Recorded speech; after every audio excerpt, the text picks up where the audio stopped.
ஒரு just random day vlog பார்க்கலாம். So காலையில் எழுந்தோடனே பார்த்தீங்கன்னா ஜூன் மழை, நைட்டெல்லாம் மழை பெஞ்சிருக்கு. கீழே வந்து பார்த்தீங்கன்னா செடியெல்லாம் மண்ணாக கீழே கிடக்கு. எப்படிடா சமாளிக்குதுன்னு சொல்லிட்டு சரி எடுத்து மேலே வச்சுட்டு அதுக்கப்புறம் பார்த்தீங்கன்னா வாசல்லாம் கொஞ்சம் கழுவி எடுத்துட்டேன். வேலை வேறு ஸ்டார்ட் ஆக ஆரம்பிச்சிச்சு. இதுக்கப்புறம் மேலே இருக்கிற செடி கீழே வச்சுட்டே இருக்க வேண்டியதாக இருக்கும் எனக்கு.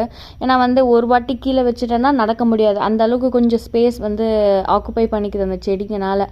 வரப்போ ரொம்ப டிஸ்டர்பன்ஸாக இருக்குது. இந்த சைடு வந்து நல்லாயிருக்கும்னு நினச்சி வந்தேன். பார்த்தா இப்படி இருக்குது. சரி என்ன பண்ணுறதுன்னு சொல்லிட்டு வாசல்லாம் கொஞ்சம் கழுவி விட்டுட்டு அதுக்கப்புறம் வந்து காலையில் வந்து ஒரு சப்பாத்தி குருமா மாதிரி செய்யலாம் அப்படின்னு சொல்லிட்டு கிருத்திக்கை வந்து கொஞ்சம் காய்கறி கட் பண்ண சொல்லிட்டு நான் வந்து சப்பாத்தி தட்டியிருந்தேன். அதுக்கப்புறம் கிருத்திக் வந்து பார்த்திங்கன்னா கொஞ்சம் அவனுக்கு பசி எடுத்துக்குச்சு. அதனால் அவனுக்கு மட்டும் கொஞ்சம் சப்பாத்தி தட்டி கொடுத்துடலாம், குழம்பு இன்னும் வேகலை. ஸோ அவன் என்ன சொன்னான்னா நானே தட்டி கொடுத்துட்றேன் அப்படின்னு சொல்லிட்டு அவனே தட்டி கொடுத்தான். அதே அப்படியே வந்து பார்த்திங்கன்னா அவரே சுட்டு எடுத்துட்டாரு, அவரே சாப்பிட்டுட்டு கிளம்பிட்டாரு. இந்த டே வந்து இப்படி தான் போச்சு. தீபாவளிக்கு எல்லோரும் ட்ரெஸ் எடுத்துட்டிங்களா? நான் இன்னும் எடுக்கலை.